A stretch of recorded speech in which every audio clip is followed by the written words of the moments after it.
नमस्कार दोस्तों, competitive study point में आपका स्वागत है।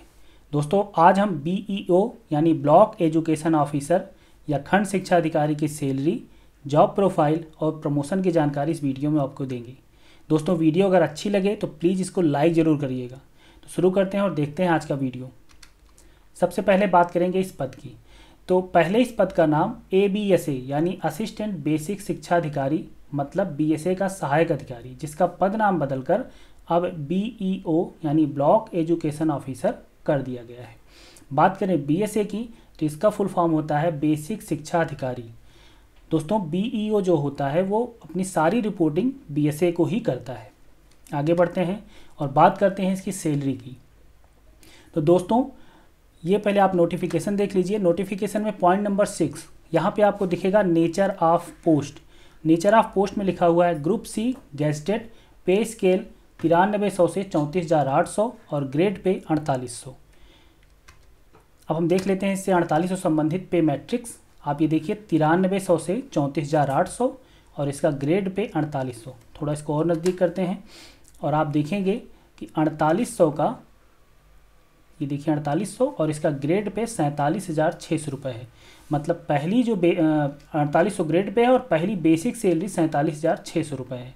अब इसको हम कैलकुलेट करते हैं तो 47,600 रुपये आपकी बेसिक सैलरी हो गई और इस समय उत्तर प्रदेश सरकार 17% महंगाई भत्ता दे रही है।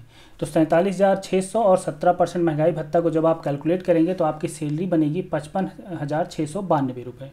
और HRA यानी होम रेंट, ये तब मिलता है जब किसी अधिकारी को या किसी कर्मचारी को अगर सरकार घर नहीं दे पाती है तो उनको पैसा देती है। तो इस समय 4800 ग्रेड पे 5,000 रुपये के आसपास HRA मिल रहा है।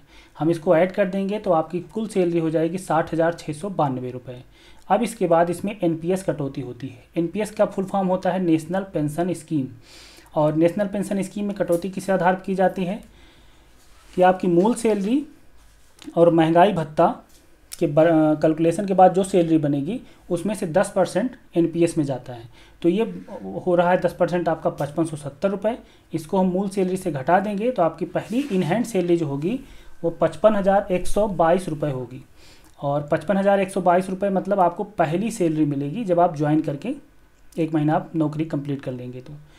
और इसके अलावा महीने में 10 से 15 दिन, ये गलती से 5 लिखा गया है, इसको 15 समझिए। महीने में 10 से 15 दिन इनको प्रतिदिन 5 स्कूलों की चेकिंग करनी होती है, जिसमें इनको प्रतिदिन के हिसाब से 750 रुपये मिलता है, जो कि महीने का लगभग 11,000 हो जाता है। इसके अलावा अन्य भत्ते भी होते हैं जो कि यहाँ बताना उचित नहीं है। तो आपको ये समझना चाहिए कि 55,122 रुपये इनकी सैलरी हो गई और 11,000 रुपये ये भत्ता, ये मोटा मोटा हिसाब हो गया। तो आप इसको जोड़ लीजिए और उतनी सैलरी इनको मिनिमम शुरुआत में मिलेगी। इसके अलावा इनको एक गाड़ी भी मिलती है और गाड़ी के साथ एक ड्राइवर भी मिलता है। सुरक्षा की बात की जाए तो विशेष परिस्थितियों में मांग की जाए तो ये भी मिल जाती है। अगर कहीं पे विशेष जगह ऐसा हुआ जहाँ पे जान माल का खतरा है या कोई भी प्रॉब्लम है तो ये मांग करते हैं और इनको सुरक्षा भी तब प्रोवाइड की जाती है सरकार द्वारा। अब आगे का वीडियो शुरू करने से पहले आप ये समझ लीजिए संस्तुति वर्ड का अर्थ, क्योंकि ये वर्ड काफ़ी आएगा आगे। संस्तुति का अर्थ होता है अनुशंसा या सिफारिश और इसको अंग्रेजी में रिकमेंडेशन बोलते हैं। मतलब किसी चीज़ की सिफारिश करना, अनुशंसा करना, ये संस्तुति वर्ड का अर्थ होता है। और ये कब होता है जब कोई बड़ा ऑफिसर किसी छोटे ऑफिसर से कोई काम करवाता है तो वो उसकी छोटे ऑफिसर की संस्तुति या सिफारिश पे अपना काम करता है।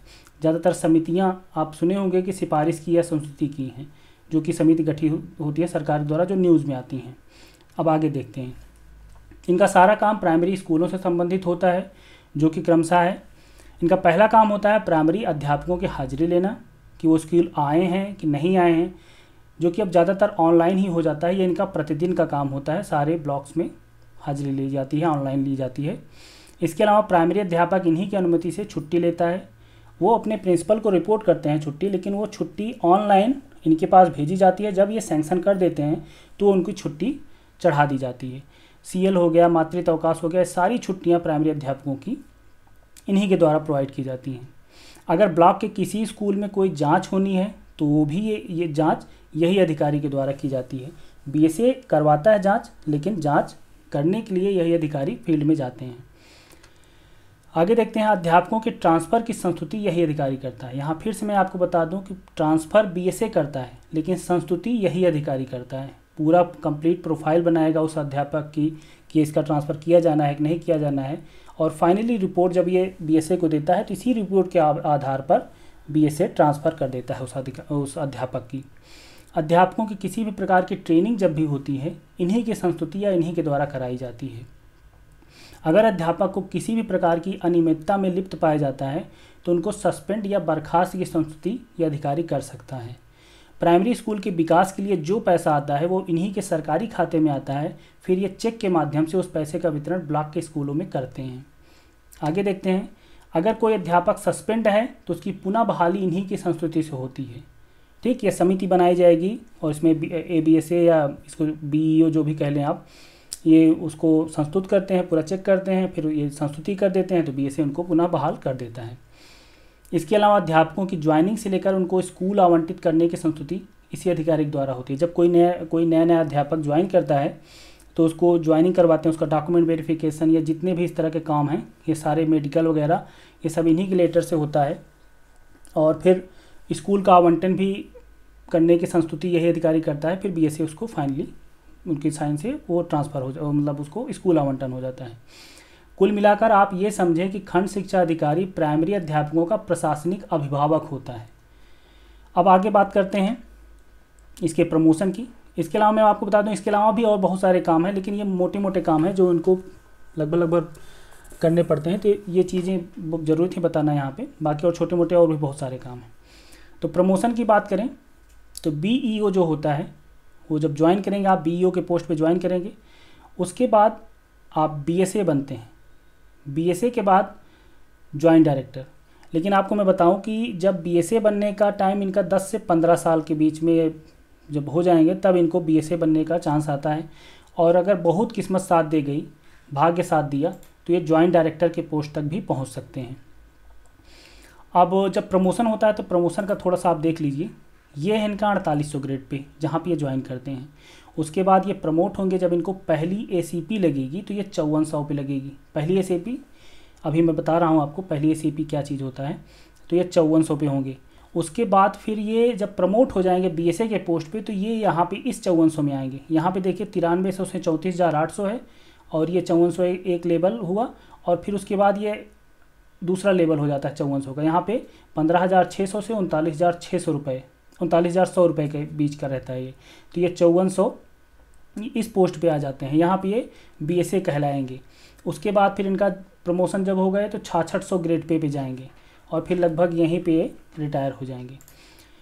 अब ACP की बात आई थी, तो पहली ACP जो किसी भी कर्मचारी की, चाहे वो कर्मचारी हो चाहे अधिकारी हो, उसकी जो पहली ACP उत्तर प्रदेश सरकार में लगती है वो 10 साल पे लगती है। फिर उसके बाद सेकेंड ACP 16 साल पे लगती है और फाइनली थर्ड ACP जो होती है वो 26 साल पे लगती है। तो दोस्तों ये था BEO का जॉब प्रोफाइल, सैलरी, प्रमोशन। अगर आपको वीडियो अच्छी लगी हो तो इसको प्लीज़ लाइक करिए और चैनल को सब्सक्राइब कर लीजिए और बेल नोटिफिकेशन ज़रूर दबा दीजिए। इसके अलावा मैं आपको बता दूं कि हमारे चैनल पर डे के हिसाब से करंट अफेयर का भी वीडियो डाला जाता है जो आपके लिए बहुत लाभकारी है।